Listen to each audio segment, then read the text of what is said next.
Hi hello friends, வணக்கம் and welcome back to my channel Soumi says. இன்னைக்கு நம்ம ஐம்பெருங்காப்பியத்துல ஒன்றான மணிமேகலை காப்பியத்தின் ஒரு பகுதியான ஆபுத்திரன் கதை தான் பார்க்க போறோம். மணிமேகலை காப்பியத்துல மொத்தம் 30 காதைகள் இருக்கு. அதுல 13வது காதை தான் ஆபுத்திரன் திறம் அறிவித்த காதை. இந்த காதையில அரவணாடிகள் மணிமேகலைக்கு ஆபுத்திரனோட வரலாற்றையும் அவன் எப்படி அக்ஷய பாத்திரத்தை பெற்றான் அப்படிங்கறத பற்றியும் எடுத்து சொல்றாரு. பண்டைய காலத்துல காசியில அபஞ்சிகன் என்கிற பிராமணன் ஒருத்தன் இருந்தார். இளமையிலேயே வேதாகங்களை கற்று உபாத்தியாயன் என்ற பெயரையும் பெற்றிருந்தார். பிரம்மச்சரியம் கழிந்து சாலி என்கிற பெண்ணை மணந்து வாழலானார். ஆனா அந்த பெண்ணும் கணவனுக்கு விசுவாசமா இல்ல. வேறு யாரோ ஒருவரால கர்ப்பமுற்று இருந்தார். ஒழுக்கம் தவறிய அவ தானாகவே அதற்காக வருந்தி கன்னியாகுமரிக்கு போய் புனித நீராடி தன்னோட பாவத்தை போக்கிக்கணும்னு நினைச்சா. அதற்காக அவ பல தேசங்களையும் இடங்களையும் கடந்து பாண்டிய நாட்டுக்கு போனான். கொற்கைக்கு அருகில ஒரு ஆயர்பாடியில கர்ப்பம் முற்றி அவ ஒரு ஆண் குழந்தையை பெற்றெடுக்கிறான். தாய்க்கு இயல்பா பிள்ளைகள் மீதுள்ள பாசம் சிறிதும் இல்லாதவளா குழந்தைய ஒரு தோட்டத்துல போட்டுட்டு குமரிய நோக்கி போயிடுறா. அந்த குழந்தை பசி மிகுதியால அழுத போது அந்த தோட்டத்துல புல் மொய்ந்து கொண்டிருந்த ஒரு பசு தானாவே வந்து அந்த குழந்தைக்கு பாலூட்டி இருக்கு. ஐனங்கோடு என்ற ஊர்ல இருந்து பூதி என்ற பிராமணன் ஒருவன் தன்னோட மனைவியோட அந்த வழியா வந்துட்டு இருந்தான். அவனுக்கு பிள்ளை இல்ல. குழந்தைய அந்த சோலையில பார்த்த அவன் அது பசுவோட மகன் அல்ல, என்னோட மகன்னு சொல்லி மகிழ்ந்து கடவுளே தனக்கு அந்த குழந்தைய அழிச்சதா நினைச்சு வீட்டுக்கு கொண்டு போறான். பசு வளர்த்ததால அந்த குழந்தைக்கு பசுவின் மகன் என்று பொருள்படுற மாதிரி ஆபுத்திரன் என்று அவனுக்கு பெயரிட்டு வளர்த்தான். ஆபுத்திரனுக்கு கலைகளையும் நாடகங்களையும் காவியங்களையும் கற்றுத்தந்தார் அந்த பார்ப்பனர். ஆபுத்திரன் அவற்றையெல்லாம் நன்கு கற்றதோடு மிக நல்ல பண்புடையவனாகவும் வளர்ந்து வந்தான். அந்த சமயத்துல அந்த ஊர்ல இருந்த ஒரு பிராமணர் தன்னோட யாகத்துல பலியிடுவதற்காக ஒரு பசுவை கொண்டு வந்து தன்னோட வீட்டுல கட்டி வச்சிருந்தாரு. அந்த பசுவோ கதறியவாறே இருந்தது. இத பார்த்த ஆபுத்திரன் அந்த பசுவை எப்படியாவது மீட்கணும்னு நினைக்கிறான். தங்களை அந்தணர்கள்னு சொல்லிக் கொள்ற இவங்களுக்கு கொஞ்சம் கூட கருணையோ அன்போ இல்லையேன்னு வருந்துறான். இரவுல அத கட்டவிழ்த்து எங்கேயாவது கொண்டு போய் விட்டுடணும்னு அந்த பசுவை கையில புடிச்சிட்டு நடந்து போறான். யாக பசுவை காணாத அந்த பிராமணர் நாலா பக்கமும் தேடுறாரு. பிறகு ஆபுத்திரனை பசுவோட கையும் களவுமா பிடிக்கிறாரு. இந்த பசுவை எதுக்காக களவாடிட்டு போறேன்னு அடிக்கிறாரு. இத பார்த்த அந்த பசு ஆபுத்திரனை அடித்து காயப்படுத்திய அந்த பிராமணரை தன்னோட கொம்புகளால குத்தி குடலை சரிச்சிட்டு காட்டுக்குள்ள ஓடி போயிருது. இத பார்த்த மற்ற பிராமணர்களும் அவனை மேலும் அடிக்கிறாங்க. அடிக்காதீங்க, நான் சொல்ற செய்திய கேளுங்கன்னு சொல்லி வேத உபனிஷதங்கள்ல இருந்தே பசுவை கொல்லல் ஆகாது என்பதற்கான காரணங்களை எடுத்துக்காட்டி கடைசியா பசுக்களை கொன்று 1000 வேள்விகளை செய்து அடையும் பயனை கொல்லாமை என்கிற அறத்தை கடைபிடித்தல் அடையலாமே. இப்படி செய்தா உங்களுக்கும் அந்தனர் என்ற பெயரும் ஏற்கும்னு சொல்றான். ஆனா பிராமணர்கள் அவன் சொன்ன விஷயங்களை சற்றும் மனதுல ஏற்றுக்கொள்ளாம, நீ வேதங்களை கற்றிருந்தும் வேத யாகங்களை நிந்தனை செய்யும் பேதையா இருக்க, உன்னை பசுவின் மகன் என்று சொல்வதற்கு பொருத்தமா நடந்துக்கிறன்னு அவனை இழிவா பேசுறாங்க. அதுக்கு ஆபுத்திரன், பசுவின் மகன் அசல முனிவன், மானின் மகன் சிரிக்கி முனிவன், நரியின் மகன் கேசகம்பல முனிவன், இவர்களையெல்லாம் நீங்கள் உங்கள் குலத்து முன்னோர்கள் முனிஸ்ரேஷர்கள் என்று சிறப்பிக்கவில்லையா? பசுவின் வயிற்றில் பிறந்தால் என்ன இழிவு? கள்ளியின் வயிற்றிலும் அகில் பிறக்கும் என்ற மூதுரையை நீங்கள் கேள்விப்படவில்லையான்னு கேட்டான். அந்த சமயம் அங்க இருந்த பிராமணர்கள்ல ஒருத்தன், எனக்கு இவனோட வரலாறு தெரியும், நான் குமரியில நீராட போயிருந்தேன். அப்போ அங்க சாலிங்கிற பார்ப்பனிய பெண்ணை பார்த்தேன். அவ தன்னோட குழந்தைய கைவிட்டுட்டு வந்த கதைய சொன்னான். அவ பெற்ற மகன் தான் இவன், சந்தேகமே இல்ல. சொல்லி என்ன பயன்னு சொல்லாம இருந்தேன். கற்பு தவறிய பெண் பெற்ற இவன் அசுத்தன், அதனால இவனை தீண்டாம ஒதுங்கி போங்கன்னு சொல்றான். அத கேட்ட ஆபுத்திரன், முனிவர்களில் சிறந்தவர்களான அகத்தியரும் வசிஷ்டரும் தேவ கன்னிகையாகிய திலோத்தமையின் புத்திரர்கள் என்பது உங்களுக்கு தெரியாதா? அப்படி இருக்கும்போது என் தாய் சாலி மீது பழி சொல்ல துணிந்தீர்களேன்னு சிரிக்கிறான். ஆனா அந்த பார்ப்பனர்களோட சொல்ல கேட்டு அவனை வளர்த்த பூதியும் அவனை கைவிட்டு துரத்துறாரு. தன்னை ஆதரிப்பவங்க யாரும் இல்லாம பிச்சை எடுத்தாவது இருப்போன்னு நினைச்சு ஆபுத்திரன் பிச்சை எடுக்க வீடு தோறும் போறான். அவன் எந்த ஊருக்கு போனாலும் அந்த ஊர் பார்ப்பனர்கள் இவன் பசு திருடிய கல்லன்னு அவனுடைய பிச்சை பாத்திரத்துல கற்களை போடுறாங்க. இதனால மனம் வெதும்பி அலைஞ்சு திரிஞ்சு கடைசியா மதுரைக்கு போறான். அங்க சிந்தாதேவி கோயிலோட எதிரில இருந்த அம்பல பீடிகையை அடைஞ்சு அங்கேயே தங்கி வாழ்றான். கையில பிச்சை பாத்திரத்தை ஏந்தி வீடு தோறும் போய் பிச்சை எடுத்து அங்கிருந்த குருடர்கள், முடவர்கள், அகதிகள், நோயாளிகள் எல்லோரையும் வருக வருகன்னு அழைச்சு அவர்களுக்கு இட்டு தானும் சிறிது உண்டு வாழ்ந்து வர்றான். இரவுல அந்த பிச்சை பாத்திரத்தையே தலையணையா வைத்து உறங்குறான். அப்படியாக சில நாட்கள் போயிடுச்சு.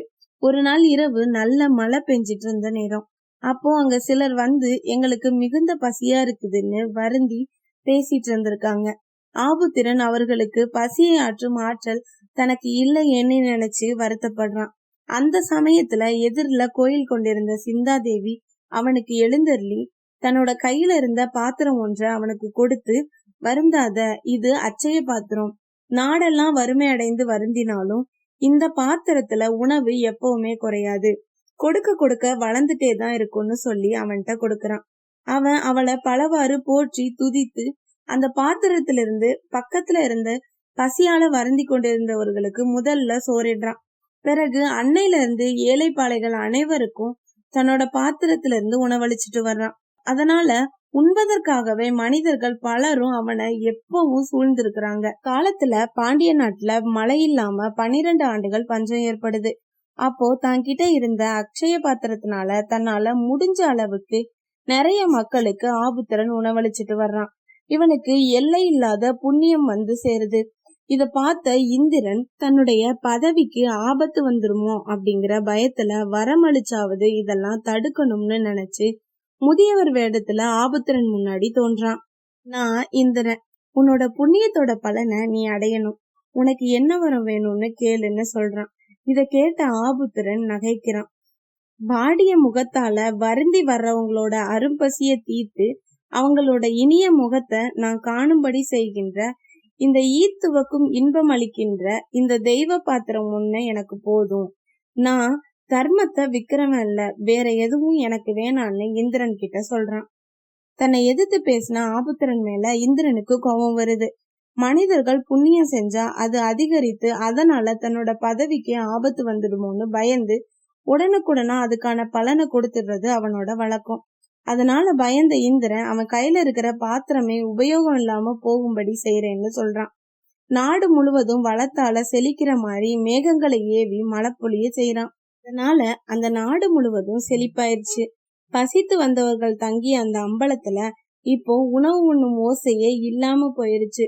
தூர்த்தர்களும் வேலம்பர்களும் பிரயாணிகளும் கூடி சூதாடுற இடமா மாறி போயிருச்சு. அதனால ஆபுத்திரன் ஊர் ஊரா போய் உணவு வேண்டுவோர் யாராவது இருக்காங்களான்னு கேட்டவாறே போறான். செல்வத்தினால இருமா புற்ற மக்கள் எல்லாரும் இவன் என்ன பைத்தியமானு கேலி செய்யறாங்க.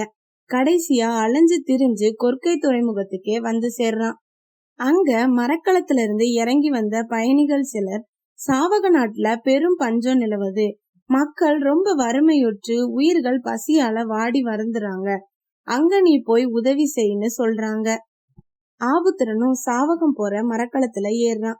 அது புறப்பட்டு சென்றதும் சில காலங்கள்ல காற்றினால கடல் கொந்தளிக்க அந்த மரக்களம் பாயிறங்கி மணிப்பல்லவம் என்கிற தீவோட அருகில கரை ஒதுங்குது. அந்த தீவை பாத்துட்டு வரணும்னு நினைச்ச ஆபுத்திரன் கப்பல்ல இருந்து இறங்குறான். அவன் திரும்பவும் ஏறிட்டான்னு நினைச்சு கப்பலோட தலைவன் இரவுல அந்த கப்பலை செலுத்திக்கிட்டு போயிட்டான். நான் நினைச்சவாறு சாவகத்துக்கு போக முடியலையே, என்ன செய்வதுன்னு ஆபுத்திரன் வருந்துறான். ஒரு தெய்வ பாத்திரத்தை பெருகிற அளவுக்கு புண்ணியத்தை முற்பிறவியில செஞ்சேன்னா மிகுதியான தீவினையும் செஞ்சிருப்பேன் போல, அதனாலதான் இந்த தீவுல தனியா துன்பப்படுறேன்னு நினைக்கிறான். தனியா இந்த தீவுல இருந்து என்ன பயன்னு நினைத்து மிகுந்த துயரமடைந்து தன்னோட கையில இருந்த பாத்திரத்தை தொழுது வருடத்திற்கு ஒரு முறை நீ வெளிப்படுவாயாகன்னு சொல்லி பக்கத்துல இருந்த கோமுகின்ற பொய்கையில அதை விட்டுட்டான். பாத்திரம் அமிழ்ந்து போயிடுச்சு. அங்கேயே அவன் உண்ணா நோம்பிருந்து உயிர் விடலாம்னு நினைச்சு விரதம் இருக்க தொடங்குறான். அந்த சமயம் அங்க வந்த அரவண அடிகள் என்கிற பௌத்த துறவி கிட்ட நடந்ததையெல்லாம் கூறிட்டு தனக்கு பாலூட்டின பசுவை நினைச்சவாறே தன்னோட உயிரை விடுறான். கிடையில குழந்தை ஆபுத்திரனுக்கு 7 நாட்கள் வரை பாலூட்டிய பசு அந்த புண்ணியத்தால மறுபிறவி எடுக்குது. சாவக நாட்டுல தவளமலையில தவம் செய்துகிட்டு இருக்க மன்முக முனிவர் கிட்ட போய் கன்று போடுறதுக்கு முன்னாடியே பால் சுரந்து எல்லா உயிர்களுக்கும் ஊட்டியவாறு இருந்திருக்கு. அத பார்த்து முக்காலமும் உணர்ந்த அந்த முனிவர் இந்த பசுவோட வயிற்றுல ஒரு விசேஷ புருஷன் தோன்றுவான். ஆண் பெண் சம்பந்தம் இல்லாம ஒரு பொன்முட்டை வாயில அவன் பிறப்பான்னு சொல்றான். அவன் நினைச்ச மாதிரியே ஆபுத்திரன் மறுபிறவி எடுத்து சாவக நாட்டுல இந்த பசுவோட வயிற்றுல ஒரு பொன்முட்டையில வந்து தோன்றான். அவன் உதித்த காலம் புத்தர் அவதரித்த வைகாசி மாதத்து புத்த பூர்ணிமை. இவன் உதித்த காலத்துல பல நல்ல நிமித்தங்கள் நடக்குது. இந்த நல்ல நிமித்தங்களை கண்ட முனிவர்கள் ஒரு உத்தம புருஷன் இந்த உலகத்துல அவதரிச்சிருக்கணும், அவன் யாருன்னு தெரியலையேன்னு தங்களுக்குள்ளேயே ஆலோசிச்சுக்கிட்டே இருக்காங்க. இந்த குழந்தைய பத்தி அந்த நாட்டோட அரசன் பூமிச்சந்திரன் என்கிறவன் கேள்விப்படுறான். அவனுக்கு குழந்தை இல்ல. அவன் மன்முக முனிவரை பார்த்து அவர்கிட்ட இந்த குழந்தைய வாங்கி கொண்டு போய் புண்ணியராஜன்னு பெயரிட்டு வளர்க்கிறான். புண்ணியராஜனும் வளர்ந்து தன்னோட வளர்ப்பு தந்தைக்கு பின்னாடி இந்த நாட்டை ஆள்றான். இதுதான் மணிமேகலை காப்பியத்தில் வரக்கூடிய கிளை கதைகள்ல ஒன்றான ஆபுத்திரனோட கதை. இந்த மாதிரி நிறைய கதைகளை தெரிஞ்சுக்க மறக்காம நம்ம சேனல்ல லைக் பண்ணுங்க, கமெண்ட் பண்ணுங்க, சப்ஸ்கிரைப் பண்ணுங்க.